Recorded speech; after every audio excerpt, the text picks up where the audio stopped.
What's up? It's your girl Woo. And I was going over today the packet because it is time for me to recertify my lease. So I was going to go over with you the things that they ask and the stuff that they need or want to know. So let's get into it. So okay, the first page is just stating who is in your household, basically. As you can see, just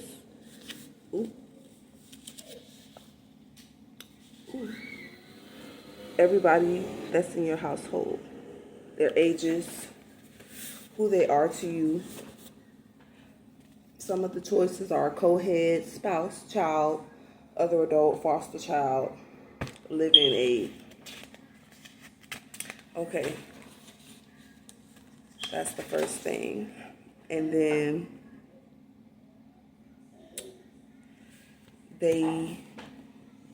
let me start by saying they want to know if you're going to school, if you're enrolled in any type of college or vocational school, if your children are enrolled in any type of school. Do you pay for child care? How do you pay for child care? Who pays for your child care? They want to know where you work because this is income based. So your rent is determined by how much you make, basically. So they're basically asking you if you have a fixed income. About Social Security, do you get any Social Security? Does someone who lives with you get Social Security? How much Social Security they get?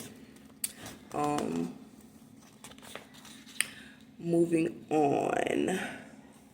They want to know things like, do you get alimony? Do you get child support? Do you do Lyft or DoorDash? Have you received unemployment? Any of that. They want to know if you have Venmo, Cash App, Chime, any type of debit. They want to look at those statements, those monthly statements. They're going to want to look at them. You tell them you have Cash App, you tell them you have Venmo, you tell them you have Chime or any type of direct deposit or debit card or a checking account. They're going to want to look at your monthly statements. You have to provide proof of that. Okay, this is that. It's stating like what type of account that you have. Debit card, cryptocurrency, cash, deed of trust loan. If you have loaned someone money and they are paying you back with or without interest. PayPal, Apple Pay, Venmo, Cash App. They want to know if you have a certificate of deposit, treasury bonds, crowdfunding, if you had a GoFundMe before, education savings account. They want to know about your insurance, all of that. Moving on, they want to know about property. If you own any property, if any member in your family owns any property. It says right here, does any family member own a home dwelling where a member has present ownership interest in the effective legal authority to sell, and the property is suitable for occupancy by the family as a residency? Rental property. Yeah, they want to know all that. They want to know if you've received tax credit, tax refund, how much you received, what you did with it. Have you given any money to charities? Moving on, health insurance. Health and medical expenses. Households in which the head of household, co-head of household, or spouse are disabled or at least 62 years old, qualify deductions based on out-of-pocket medical expenses. Medical expenses for all family members are included when determining the medical expense deduction. You will be asked to provide receipts to verify the expense. Please let us know if you or any member of your household have out-of-pocket expenses for the following. That's pretty much self-explanatory. Okay, this is for child care. HUD allows you to deduct a certain amount of child care expense to allow a resident living in the unit to work, look for work, or go to school. Please indicate any child care expense for any child who is 12 years of age or younger. Expenses for children 13 or older are not allowed as part of the deduction unless the child is disabled and such expense is necessary to allow an adult house member to work. See disability expense. So if you do pay for child care for a child 12 years or younger, they want to know the monthly amount and what that child going to child care enables you to do: work, seek employment, or go to school. They want to know, do you pay for or expenses for if you take care of a disabled family member. Moving on. Let's continue from the other page. Yes. And matter of fact, this is penalty for misusing this form. If you lie about anything and they find out that you're lying about anything, there will be a $5,000 fee that you have to pay. So it would behoove you to be honest. This is more about assets. Any type of assets that you have, they want to know about it. More assets.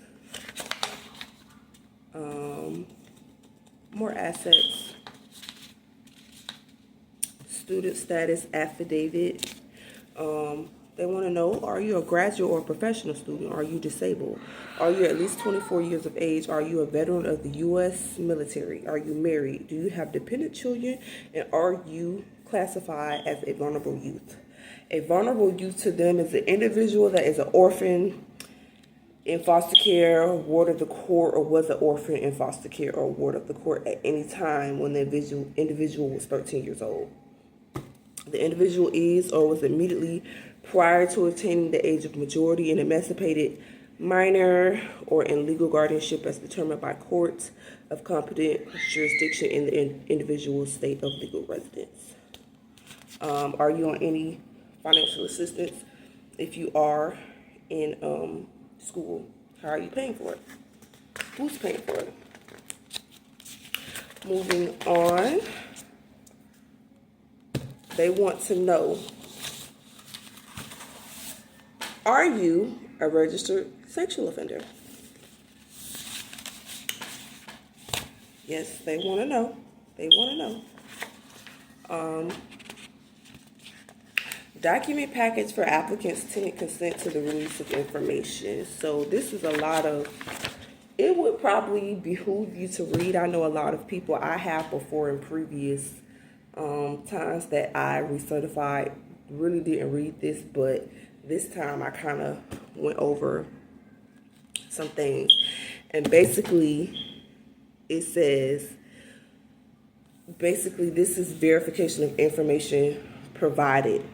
So basically they are having you sign so that they can verify any type of income that you have, whether it's from unemployment, whether it's from Social Security, if you have a job, because it is up to you to report whether you have a job. If you don't, say you got the job and you lost the job, right?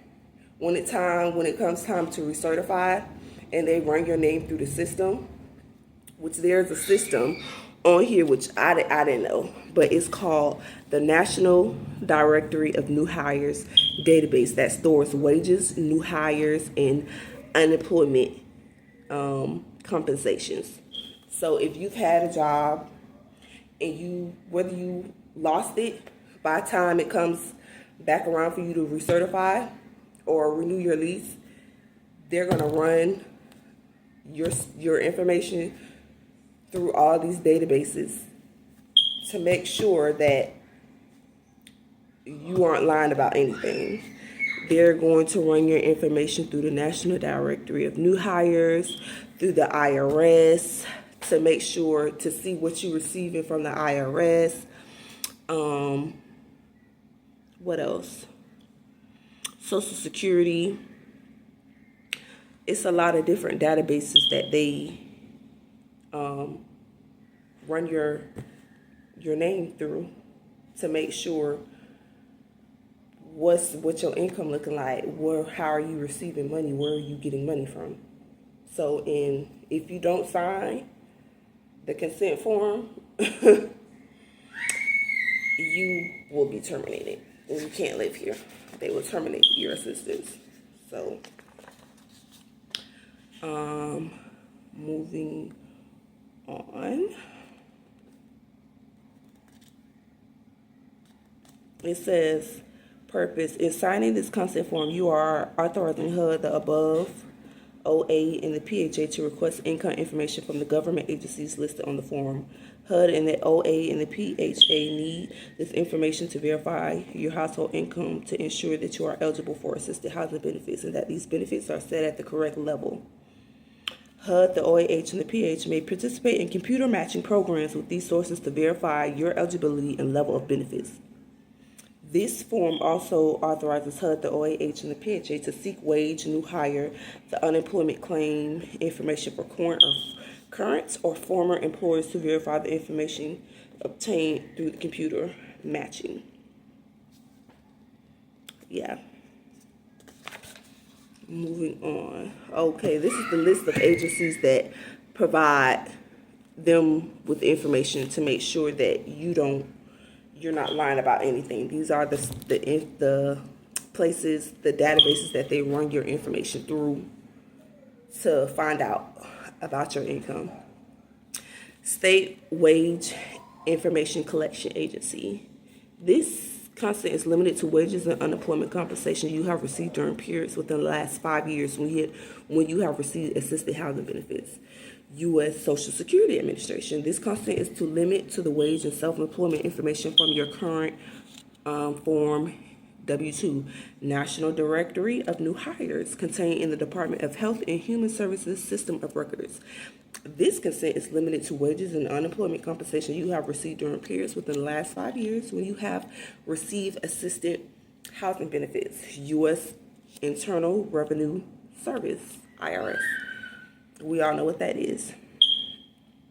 This consent is limited to the following information that may appear on your current tax return: statement for recipients of proceeds from real estate transactions, statements for recipients of proceeds from real estate brokers and barters exchange transactions, information returned for acquisition of abandonment of secured properties, statements for recipients of certain government payments, statements for recipients of dividends and distribution, statements for recipients of interest income, statements for recipients of miscellaneous income, statement for recipients of original issue discount, statement for recipients of taxable distributions from cooperatives, statement for recipients of retirement plans, statement of gambling winning. So if you win some money, if you win the lotto,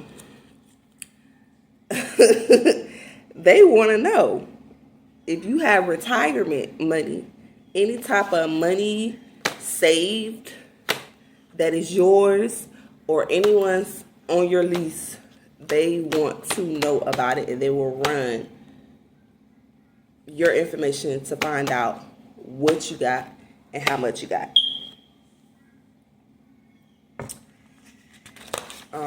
Moving on.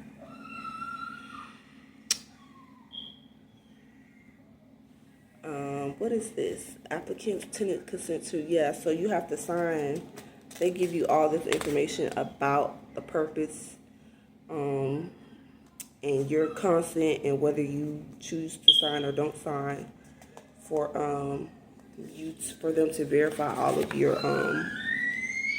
information. So you must sign. I'm covering my name, that's where I signed at, but you must sign.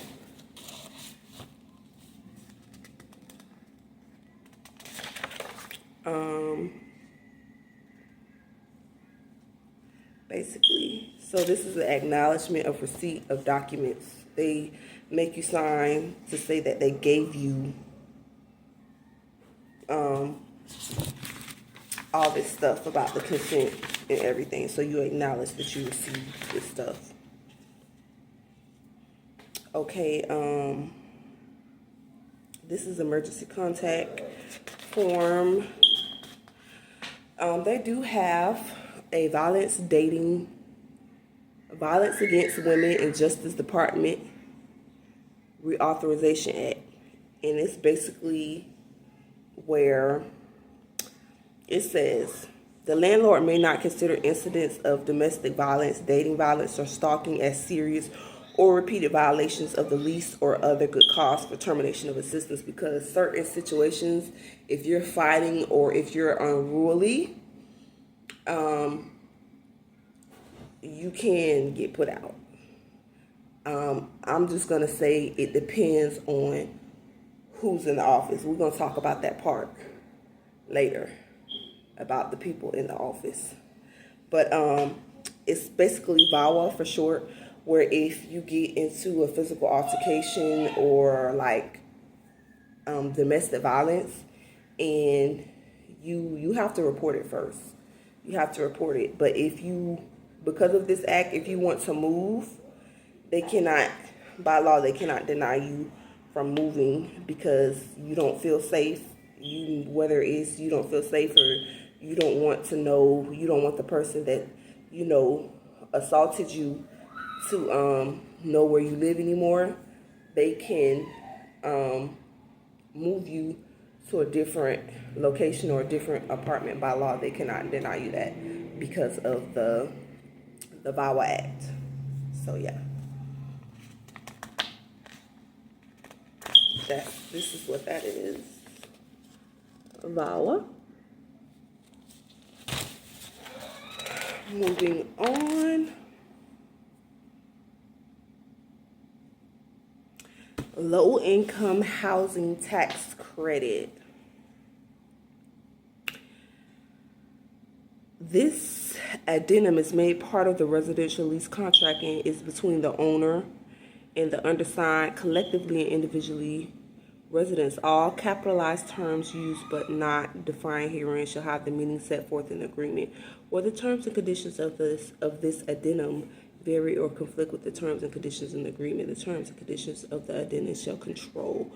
Residents agree to the following conditions governing LIHTC communities. Residents are 18 years of older will provide the required information regarding household composition, student status, assets, and income of all household members, and to authorize release of such information from the third-party sources. Should residents fail to provide required information or submit false information, the residential lease contract shall be considered breach and the owner is in sole discretion, may terminate the residential lease contract.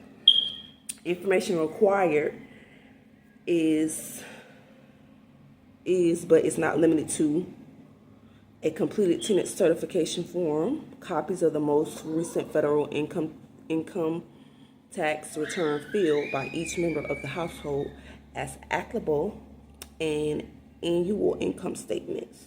This information will be required at the following time: prior to the initial move-in to determine and certify eligibility, every prior year to the annual anniversary date from the last certification, or prior to the final date of the lease term, whichever occurs first. So yeah, okay, and then I don't know if people know, for example, it says escalation clause, utility allowance. Some, not all people, but some people get a utility allowance. It says, if during the term of the residential lease contract, the utility allowance is reviewed and changed, the net rent to residents may be changed accordingly, since the maximum LIHTC charge is residence rent plus the utility allowance. If the allowance increases, the rent would decrease by the 30-day notice. And should the utility allowance decrease, the rent could be increased in the same fashion. This may occur during the term of the current resident lease. So basically, in lame terms, that means if your utility allowance is more than the income that you're bringing in, they will give you like a check. Like I've seen some people actually get a check mailed to them from the I don't know exactly who it's from, but it has something to do with like the apartments. They get like a percentage of their light bill paid, because if you don't have a job, then you don't pay rent. You just pay your utility allowance. So if you don't have a job, then at that time, they will give you, they will pay a portion of your light bill, and then you pay the rest. But if you do have a job, then you don't get that. Moving on.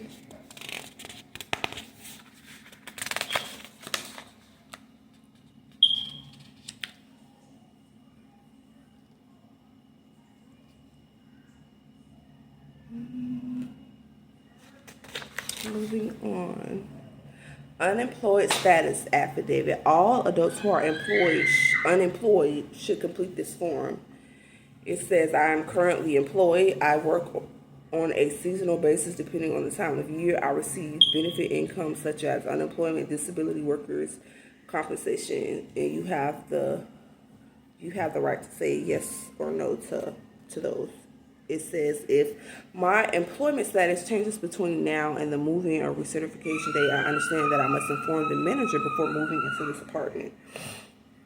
So this says, I have been unemployed for blank years and blank months.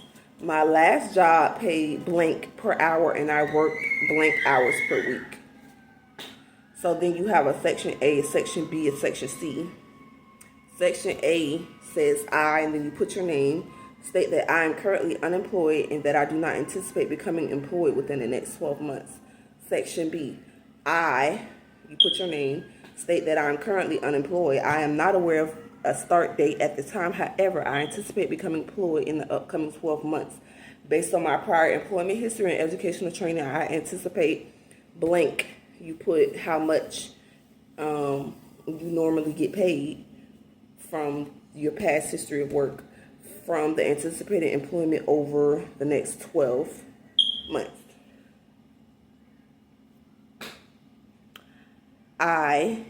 Section C, you put your name, state that I'm currently unemployed, but I have been hired for a new job which has not yet begun. The company is blank. The start date is blank. The salary is blank. Manager will contact employer for verification of this income. And then you have to sign at the bottom. Gift income. I filled one of these out already. That is for basically, like, for example, they want to know if you have, like, in my case, my gift income form is for child support. I don't get child support through, like, the court. My son's dad pays me weekly. So in order for them to record that, I have to put a gift income verification and put my name, his name, where he stays, his number, his email, and he has to basically sign, and I have to say how much he gives me and what he gives me for and the frequency of his payments. So that's that. Pension verification. They want to know about any pensions that you may or may not receive. Household asset sworn declaration. They want to know about anything. Savings account, cash on hand, certificates of deposit, stocks, IRA accounts, key-off accounts, equity in real estate, lump sum receipts, life insurance policies, retirement pension funds, personal property, money market funds, bonds, 401k accounts, trust funds, land contracts, capital investment, checking account, safety box deposit. They want to know it all. Student status affidavit. They want to know if you're a student, if you're receiving AFDC or TANF, if you were previously in a foster care program, if you're a single parent, are you married, do you file a joint return, blase. So yeah, this is a sworn declaration of child support. Child support payments that are received shall be included as income whether or not there is yet a court order awarding payment. Child support is awarded by the courts but not received can be excluded only when the applicant resident certifies that payments are not being made, and further documents that all reasonable legal actions have been taken to collect amounts due, including filing with the appropriate courts or agencies responsible for enforcing payment as a part of the qualification process required by federal and or state housing programs with jurisdiction over this development. Too, the following information is needed. Payment amount. How often you receive the payment. Who do you receive the payment for? What child you receive the payment for? The name of the father. Is it in court? Is it not in court? Yeah, basically. Authorization to release information. This is the information that the databases that they're going to run all your information through to make sure that you don't have nothing, because this is low income. You here because you don't have that much income, so you can't. They want to know what you got, what's in your pockets.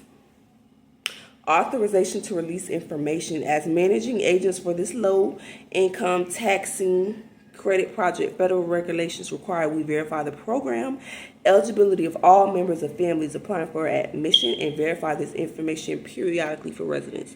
To comply with this requirement, your cooperation is needed in supplying the information requested. This information will be held in strict confidence for use in determining eligibility status and income for this family. A signed authorization for your release appears below. Please complete the attached form and return it to the address below at your earliest convenience. Thank you for your assistance. And HUD family summary sheet, you just write who's in your household. And this is for the property manager. So basically that's it. I just want to put emphasis on this is low income. The goal is to basically get you up out of here. The goal is for you to be paying regular rates for rent. Now, they do have a program where they can help you get or own your first house, but you have had to been working for a certain amount of time. I think Peaches did speak on this. If you know Peaches McIntyre, she was in the program and she aged out of the program, and I think she said when you start paying your rent, they take a percentage of your rent out of it and put it towards like all the months that you're paying rent, and then at the end of the program they give you a check that's supposed to be your first down payment for your house. And I think if my memory serves me right, Peaches said she graduated the program, they gave her the check, and she did what she wanted to do with the money, hence her not owning a house yet. But yeah, so that is that. I'll be back for a part 2. It's your girl Woo, and I'm out.